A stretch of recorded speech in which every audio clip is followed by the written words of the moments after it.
wilayah telinga luar, bagian dalamnya dibatasi oleh tympanic membran. Terus di dalam tympanic membran ini ada telinga tengah, dihuni tulang-tulang pendengaran, malleus stapes, stapesnya berujung pada oval window. Oval window-nya nanti diteruskan ke dalam lagi, dia jadi telinga dalam. Di ruangan telinga dalam ini baru terdapat organ vestibulocochlear apparatus yang nanti kita cuma ambil di bagian vestibulumnya saja. Di bagian koklearnya saja. Nah, jadi ini koklea, kalau kita lihat diagramatis nanti akan tampak seperti ini. Kalau kita perhatikan, ini kan bentuknya cuma kayak tube digulung jadi spiral 2-3/4 kali tadi. Nah, tubenya itu yang paling luar berdinding tulang, kita sebut boni labirin karena tadi dindingnya tulang. Di bagian dalamnya yang segitiga kecil ini ada ruangan tubenya berdinding membran, sehingga kita sebut membranes labirin. Kalau yang boni labirin tadi diisi oleh cairan perineum berwarna biru ini. Yang membranes labirin tadi kita sebut skala media karena letaknya di antara kedua boni labirin ini, atau bisa juga disebut cochlear duct, ductus cochlearis. Ini berisi endolim yang berwarna ungu di sini. Kemudian di bagian tengah dari spiral organ ini kita lihat ada apa ya ini? Ada sebidang tulang. Ini yang kita sebut seluruhnya modiolus. Jadi tulangnya di tengah ini kita sebut modiolus. Kemudian wilayah ini dihuni oleh ganglion-ganglion saraf aferen yang menginervasi spiral organ aorti di sini. Jadi kalau kita lihat, misalkan kita ambil salah satu saja penampangnya di sini. Ini keseluruhan penampangnya ini kita sebut boni labirin. Di dalam boni labirin ini ada membranes labirin yang kecil segitiga ini. Dindingnya dibedakan, kalau yang boni labirin tentunya dinding tulang, kalau yang membranes labirin tentunya dinding membran. Yang berdinding membran ini kita sebut skala media atau cochlear duct. Kemudian cochlear duct ini memisahkan dua ruang di atas maupun di bawah yang berdinding tulang ini. Yang di atas kita tadi sebut skala vestibuli, yang di bawah kita sebut skala timpani. Nah, ini kokleanya kalau kita lihat keseluruhan akan tampak kayak gini. Jadi ini tadi yang kita sebut helicotrema. Perhatikan di sini basilar membrannya dan vestibular membrannya tidak mencapai ujung dalam. Jadi di sini terdapat hubungan antara skala vestibuli dan skala timpani. Nah, tempat hubungannya ini yang kita sebut helicotrema. Kemudian kalau kita ambil salah satu saja boni labirin, misalkan yang ini, kita pelajari batas-batasnya dulu. Ini tentunya tadi skala media atau cochlear duct. Di bagian dalam dibatasi oleh bagian modiolus ini. Modiolusnya akan menjulur ke samping karena tadi dia tulang. Nah, tulang yang menjulur ke samping ini kita sebut osseous spiral lamina. Di atas osseous spiral lamina, karena tadi dia tulang, jadi dia diselubungi oleh membran periosteum. Periosteumnya akan menebal di sini. Nah, bagian penebalan periosteum ini kita sebut spiralimbus. Spiralimbusnya di bagian atas akan dihuni oleh selapis epitel koluner yang berderet seperti ini. Epitel kolunernya akan mensekresikan protein sehingga menjadi tektorial membran ini. Kemudian tadi basilar membrannya itu akan menjulur lagi ke samping seperti ini, sehingga nanti dia akan menjadi spiral ligamen dilateral. Nah, spiral ligamennya ini di bagian dalam akan dilapisi oleh stria vascularis yang berwarna merah ini. Bagian ini yang nanti akan memproduksi cairan endolim yang mengisi skala media di sini.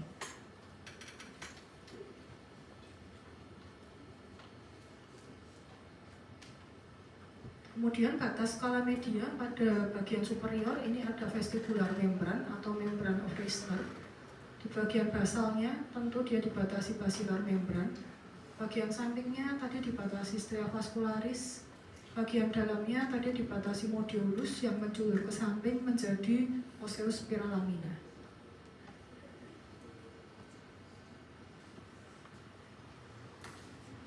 Terus kita mulai lihat di organon kortinya. Organon kortinya cuma sepetak ini yang menghuni basilar membran di sini.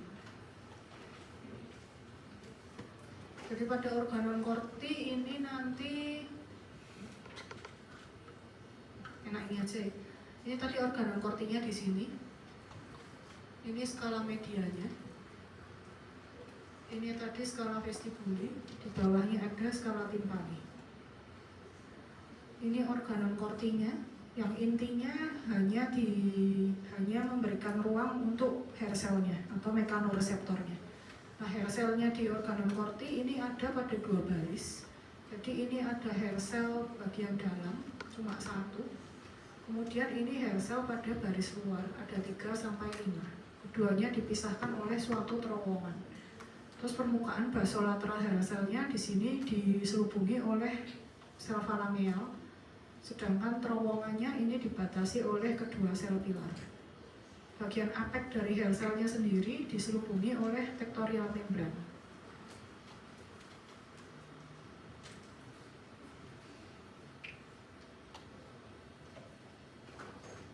Sama ya.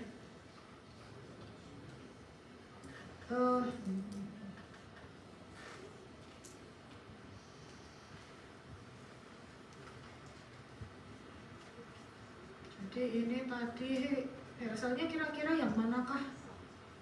Yang dikasih panah, yang dikasih kepala panah, anak panah, atau bintang?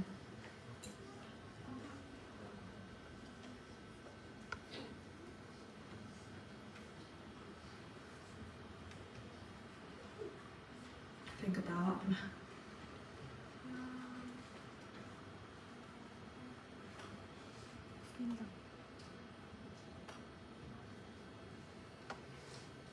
Hair cell-nya tadi yang diberi simbol anak panah, kepala panah, atau bintang?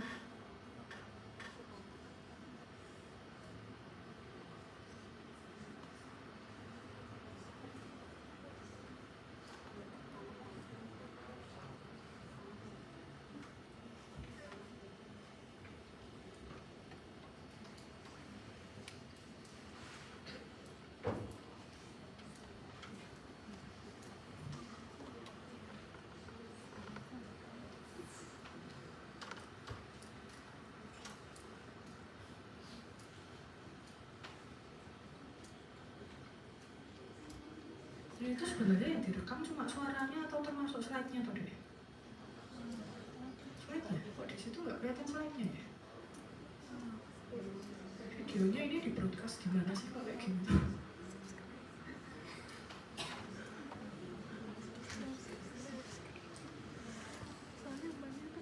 Balik lagi, mau yang bintang, kepala panah atau anak panah?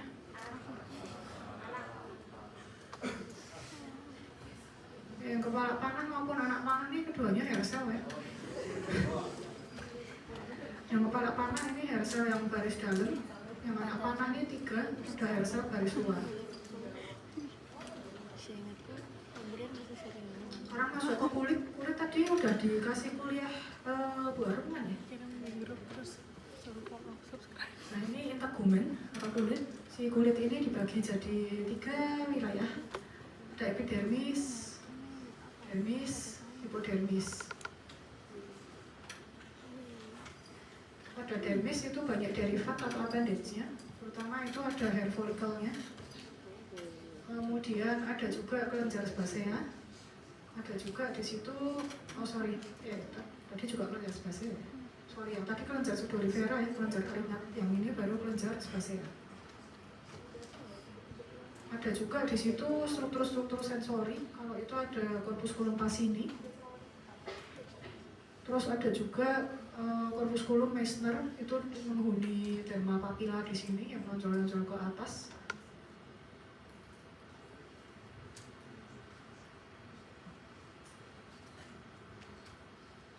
Terus intinya nanti kita lihat aja bagian epidermis, bagian dermisnya.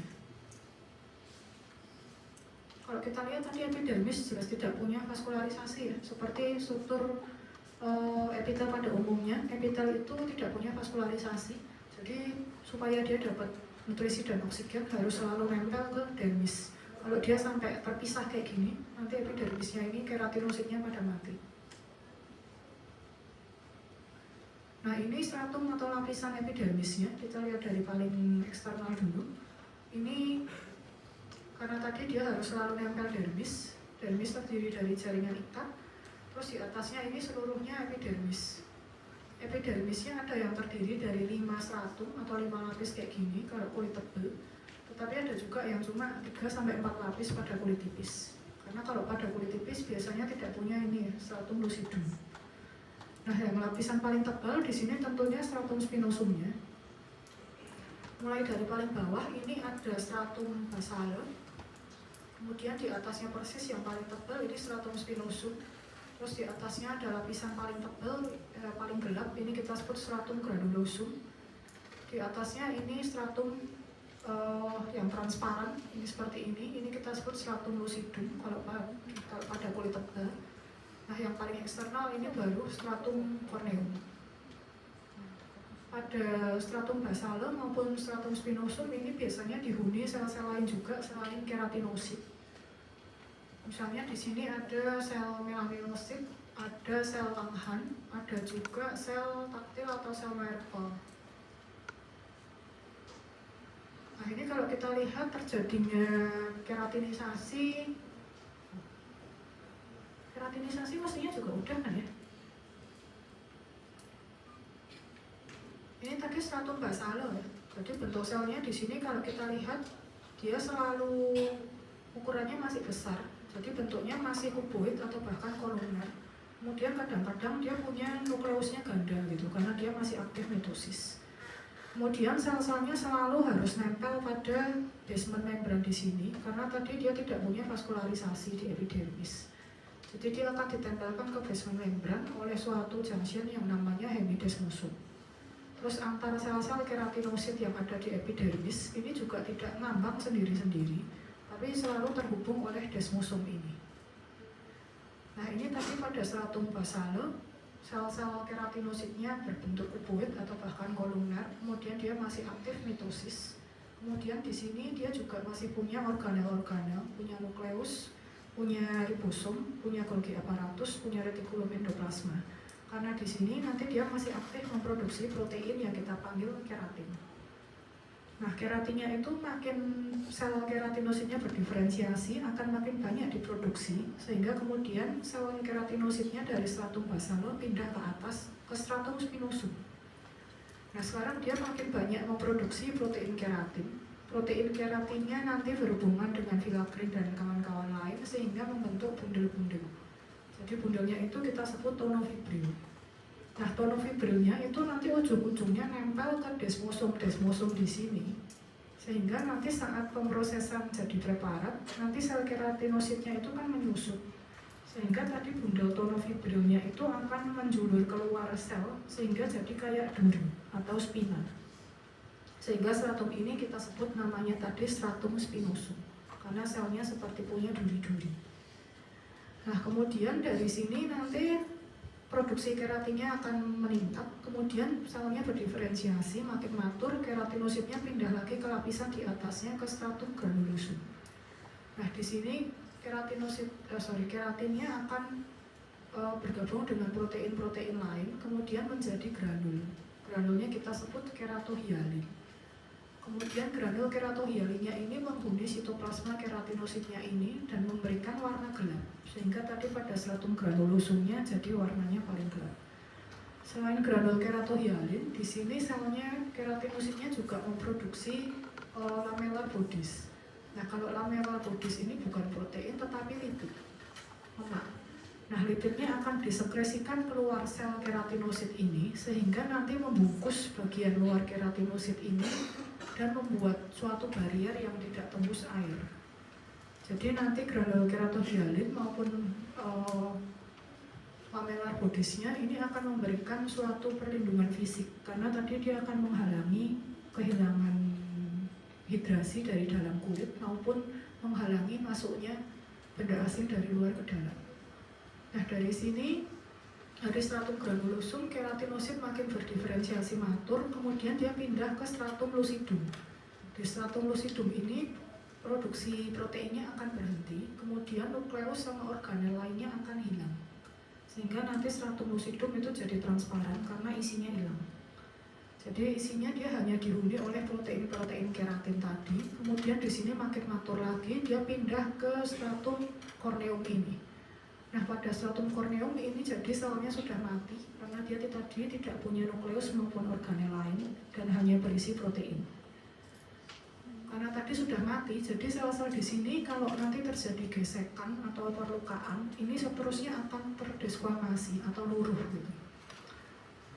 Kemudian akan digantikan oleh keratinosit baru dari stratum basale sini.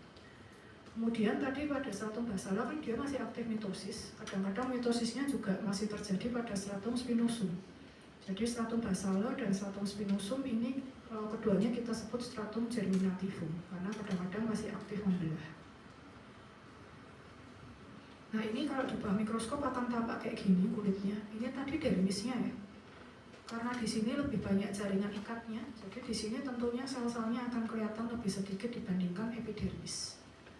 Dermis yang masih menonjol-nonjol keluar, masih superficial, ini kita sebut dermis papillare. Jadi ini papila dermisnya, tonjolan ke epidermisnya ini.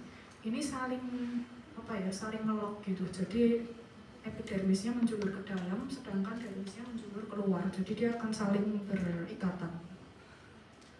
Nah, ini tadi seluruhnya ini epidermis. Ini paling bawah punya stratum basale yang bentuk selnya masih tinggi-tinggi kolumner ini.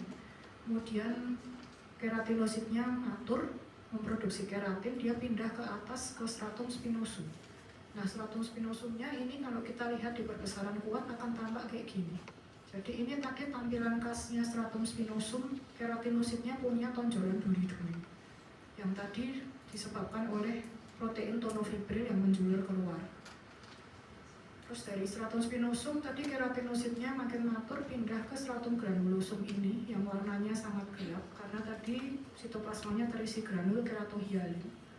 Dari sini keratinositnya pindah lagi ke atas ke stratum lucidum. Nah, ini stratum lucidumnya. Kemudian dari stratum lucidum keratinositnya pindah lagi ke stratum corneum ini. Perhatikan kalau pada stratum lucidum maupun stratum corneum di sini keratinositnya sudah tidak punya nukleus.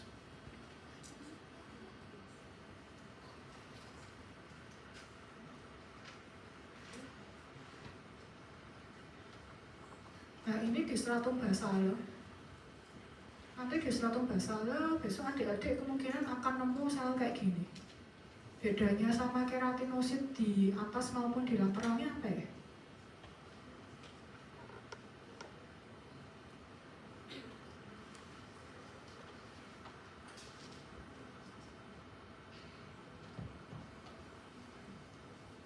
Kan ketok nonjol nih. Bedanya sama yang di samping-sampingnya ini apakah?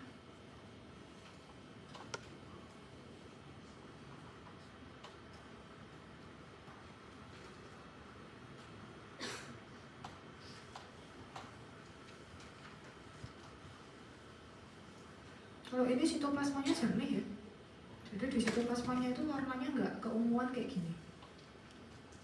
Nah, yang besok sitoplasmanya jernih, kemudian selnya ukurannya besar, nukleus besar bulat, ini biasanya melanosit. Jadi terletak pada stratum basale. Kalau pada stratum spinosum adik-adik nemu yang kayak gini, kemungkinan ini sel Merkel-nya. Tapi kalau di pewarnaan HE, pewarnaan reguler kayak gini, melanositnya tidak kelihatan juluran sitoplasmanya ya. Karena melanosit ini nanti dia punya juluran sitoplasma mencapai stratum spinosum. Nah, ini kita lihat perbandingan kulit tebal sama kulit tipis. Yang ini tentunya kulit tebal, yang ini kulit tipis. Dermisnya nggak beda ya, dermisnya sih sama, terdiri dari jaringan ikat, dihuni derivat-derivat kulit. Kalau ini kelenjar keringat, sweat gland. Kalau ini kelenjar minyak, punya hair follicle. Yang membedakan cuma epidermisnya. Jadi kalau pada kulit tebal, ini epidermisnya lebih tebal. Terutama pada stratum spinosumnya dan stratum corneumnya. Tapi kalau pada kulit tipis, ini kita lihat epidermisnya, squama atau stratum corneumnya itu tipis dan biasanya tidak punya stratum lucidum. Nah, ini pada dermis, ini yang dermis superficial. Ini kita sebut papillary dermis tadi. terdiri dari jaringan ikat longgar kayak pembuluh darah sama inervasi. Kalau kita teruskan ke dalam, ini dermis reticularis. Jaringan ikatnya berubah jadi jaringan ikat padat irregular, sehingga jaringan dermis papillare ini nanti lebih kaya serabut elastik. Tapi kalau pada dermis reticularis yang dalam, ini serabut kolagennya lebih tebal. Appendage atau derivat-derivat kulitnya biasanya ditemukan pada dermis reticularis yang dalam ini. Ini ada papilla dermis, kemudian ada struktur seperti tumpukan koin-koin. Nah, tumpukan koinnya itu yang kita sebut corpusculum Meissneri. Fungsinya untuk apa? Untuk ringan ya, kalau corpusculum Meissner, karena letaknya aja superficial gitu. Tapi kalau kita teruskan ke dalam, ini dermis reticularis. Ini nanti ada struktur kayak potongan bawang. Nah, ini yang corpusculum acini. Karena letaknya di dalam, nanti dia fungsinya untuk deteksi tekanan atau sentuhan dalam. Kalau ini ada struktur, ini epidermisnya. Terus epidermisnya ini stratum basale sama spinosumnya seperti melekuk ke dalam jauh banget, menembus dermis. Terus nanti dia keluar lagi. Nah, ini folikel rambut ya. Jadi folikel rambut itu sebetulnya, kalau rambut diajari nggak ya sama dokter?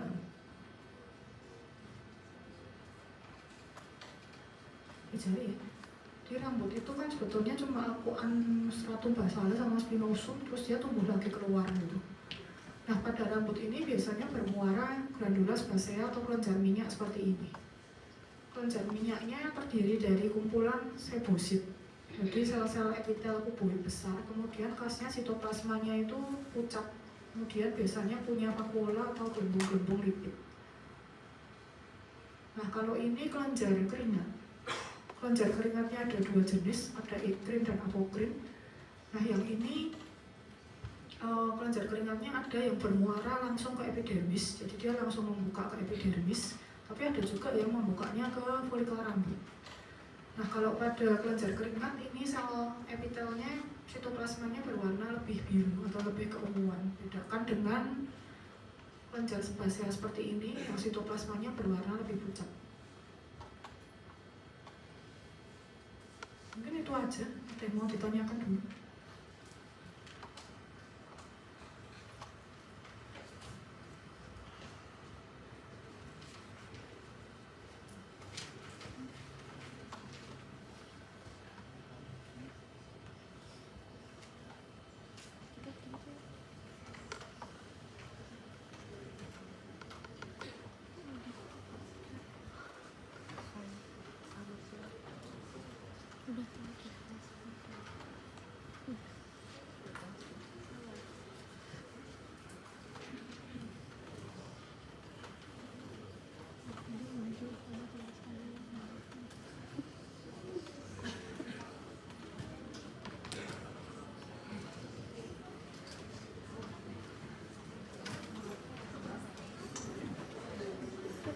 Kalau belum ada yang dicukupkan, ditanyakan, kita cukupkan dulu.